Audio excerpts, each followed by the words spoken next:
É um rapaz de 24 anos, tá? Ele fala assim: Caio, seu programa tem me ajudado muito a vencer a baixa autoestima, sabe? São tantas as coisas que me deixam para baixo como ser humano. Às vezes penso se minha baixa autoestima tem a ver com a distância emocional que tenho dos meus pais. Eu nunca tive um pai amigo e próximo, sabe? As pessoas sempre dizem que eu tenho um grande potencial para pregar a palavra de Deus. Mas eu sou muito modesto e tenho dificuldade de reconhecer minhas qualidades. Sou inseguro. Às vezes te invejo quando você fala do seu relacionamento com seu pai, Caio, e o que ele representa de referência de homem de Deus para você na terra. Eu, infelizmente, não tenho nenhuma referência inspiradora próxima de mim. É isso aí, meu amigo. Muito obrigado. Se você puder me dar uma palavra. Olha só, filho. Saudabilíssimo e de uma ajuda incomparável na terra. Quando você tem um pai que é um ser humano, primeiro um ser humano, da grandeza humana, da qualidade humana, da qualidade mental, da qualidade de caráter, da qualidade emocional que meu pai, como homem, teve. É uma ajuda que eu não sei nem como expressar. A graça que me veio através de ter sido filho do meu pai e da minha mãe. Sem dúvida. Eu não seria, provavelmente, de jeito nenhum quem eu sou, se eu não tivesse sido feito naquela fornada e crescido com aquele amor, com aquele rigor, com aquela generosidade, com aquela integridade e, ao mesmo tempo, com aquela maleabilidade humana para discernir a condição do próximo. E, em segundo lugar, vem a dimensão e o fato dele ter se tornado também um homem de profunda consciência espiritual. Porque essa pessoa que eu acabei de descrever já era assim antes de se converter. Quando ele se converteu, ele ficou infinitamente melhor. Eu é que fiquei muito pior. Até que eu também encontrei o Evangelho e a comunhão com o homem que ele era e com a consciência que ele adquiriu em Cristo foram elementos do mais profundo poder de fortalecimento realmente da minha identidade. É difícil ser filho de um homem como ele. Isso pode arruinar a autoestima de um indivíduo.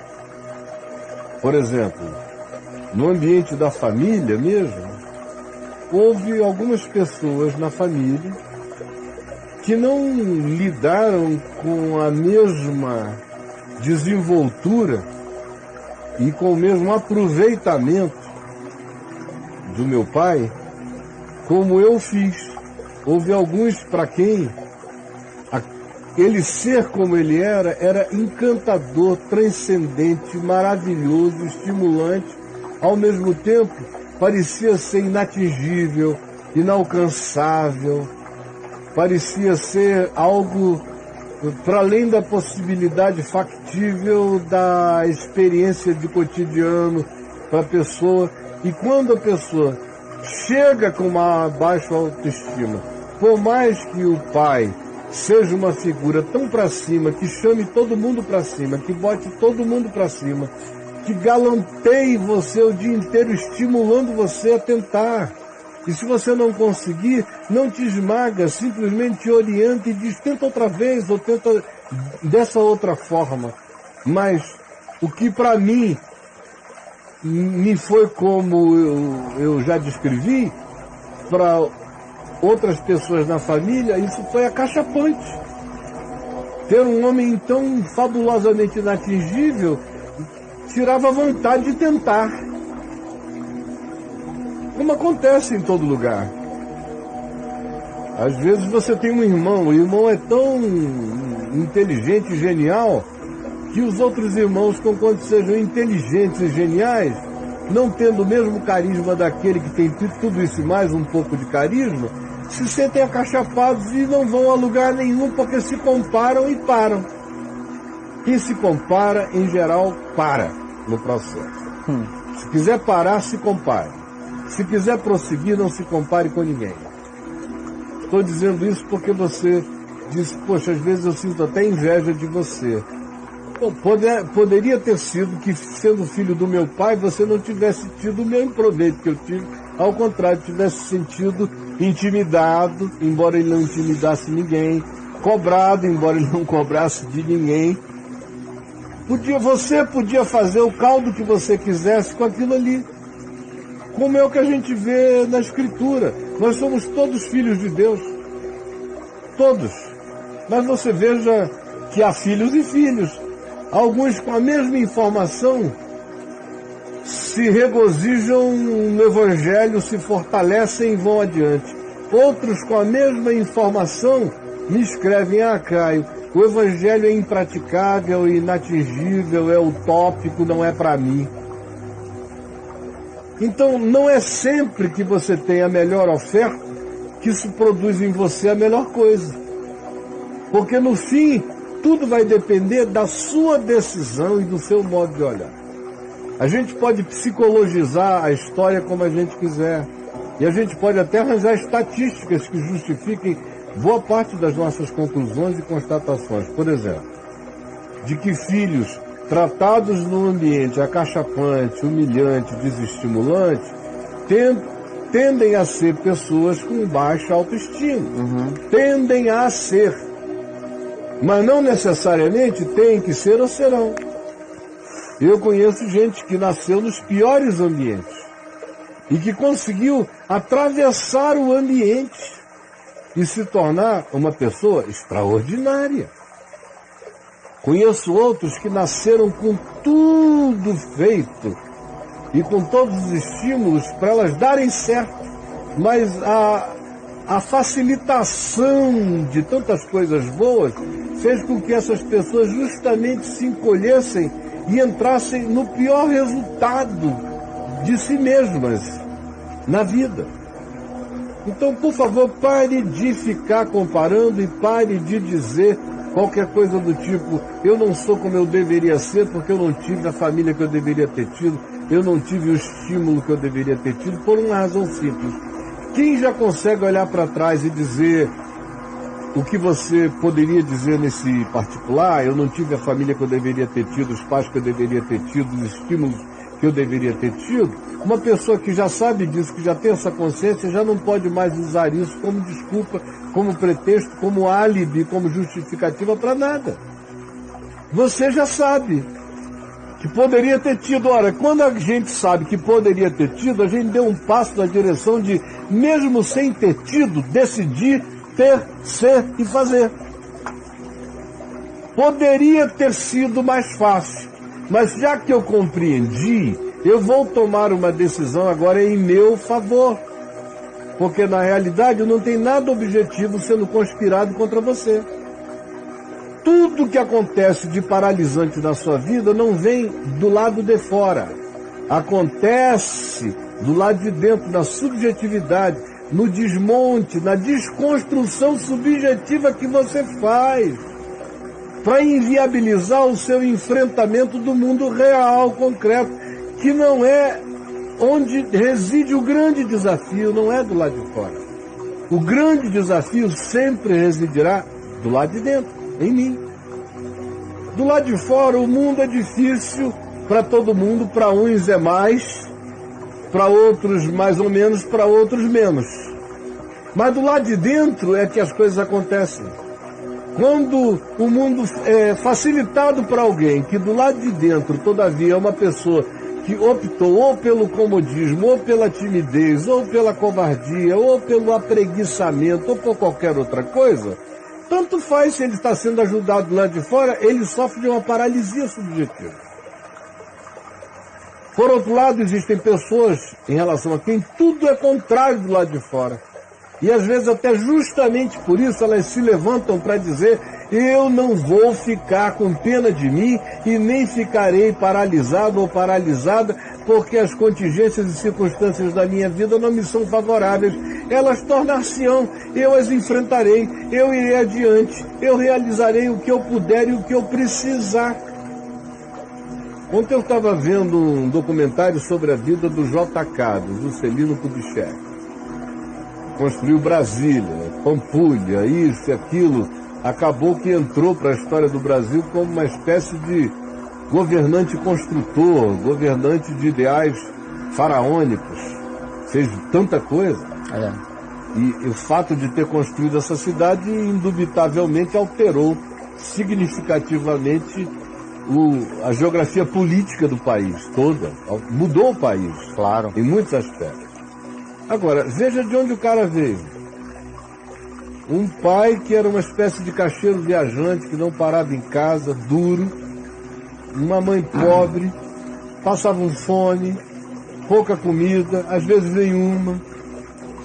Desde menino trabalhando numa dureza danada. Era um cara que entrava para o exército para estudar.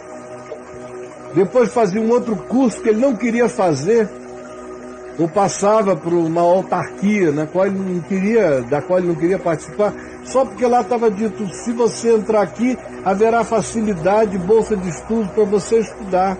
E assim ele foi usando o sistema para ir fazendo os cursos que fez, até que se formou em medicina. Olha. E aí no meio disso tudo descobriu que podia fazer um mestrado em medicina na Europa, em Paris. Conseguiu a bolsa, não tinha dinheiro nenhum, foi para lá.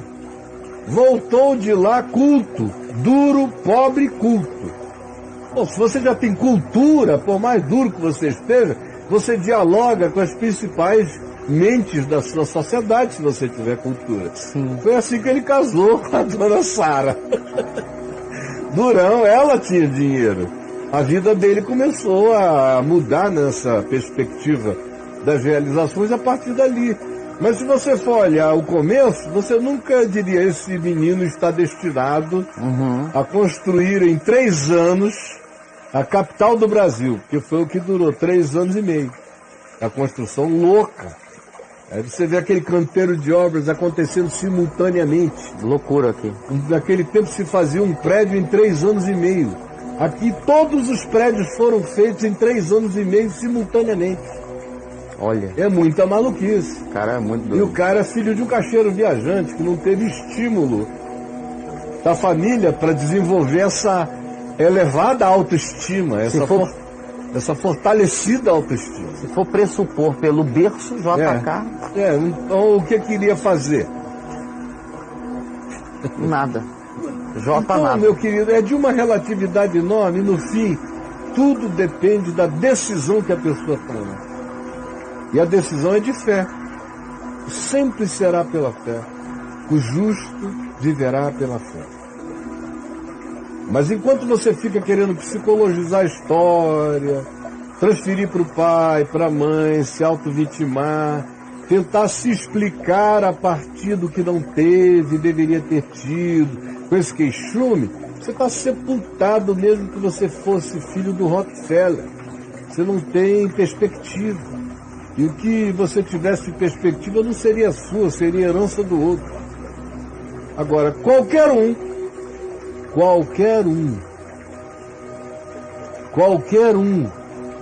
mesmo que tenha sido criado e tratado como um escravo desprezível, mas que tenha tomado a decisão de se tratar com dignidade e viver, se levantar e trabalhar com fé, com esperança e com bom ânimo, esse vencerá o mundo, foi o que Jesus disse. Que no mundo todos nós temos aflições. Que o antídoto contra essas aflições, e que seria o poder da nossa não paralisia e do prosseguimento, era manter bom ânimo, bom ânimo, bom ânimo, bom ânimo. E para ter bom ânimo não pode ter auto-vitimização, não pode ter pena de si mesmo. Bom ânimo. Olhando para ele, e ele diz, porque eu venci o mundo, olha aqui para mim, como eu passei por essa bagaça toda, contra tudo e contra todos, e eu estou aqui, e vocês vão ter dificuldades. Não é fácil viver nem existir, mas tem um bom ânimo. E eu venci.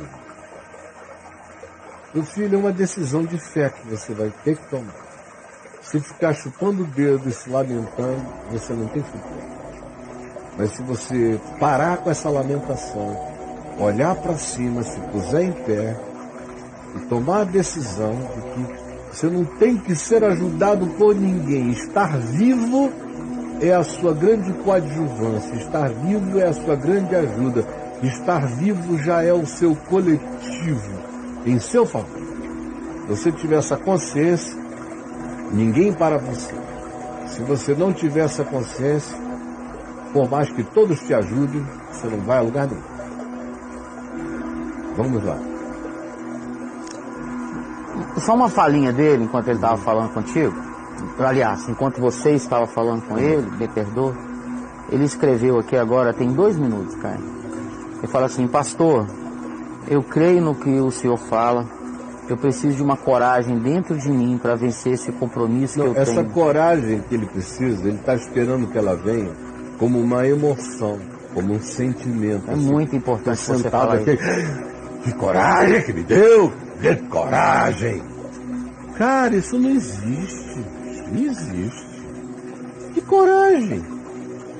Só Deus sabe. Tudo que eu fiz na vida foi com esse tipo de coragem aqui. Jesus, eu tenho que fazer isso.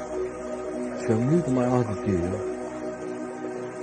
E eu não estou nem com energia para fazer. Mas tem que ser feito.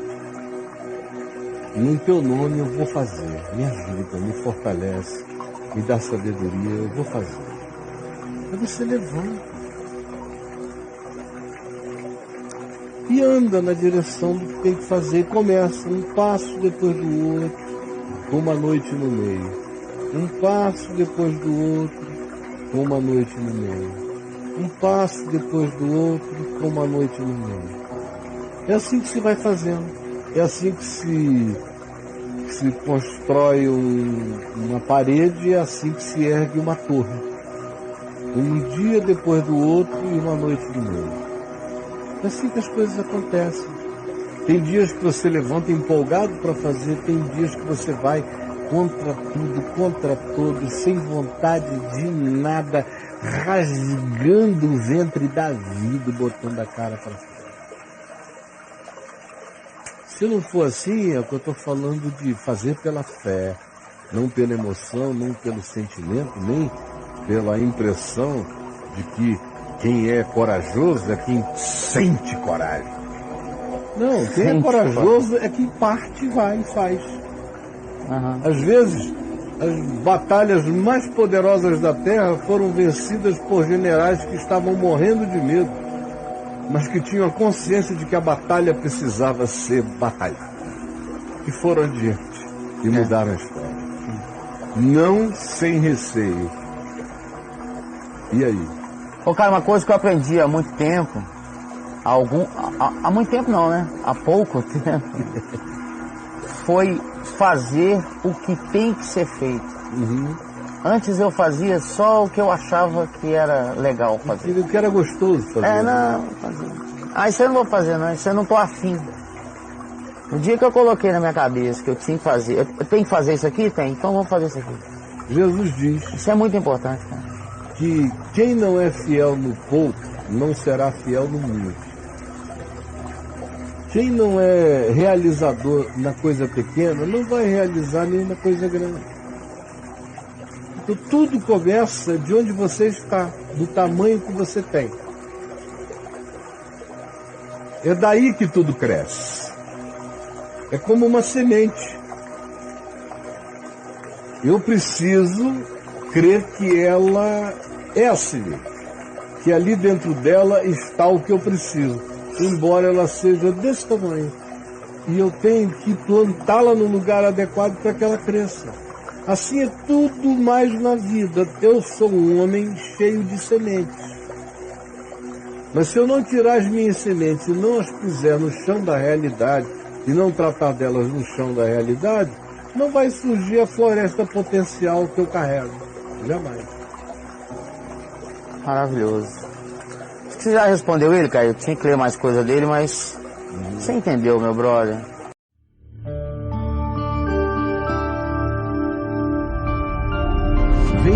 TV, o canal é você.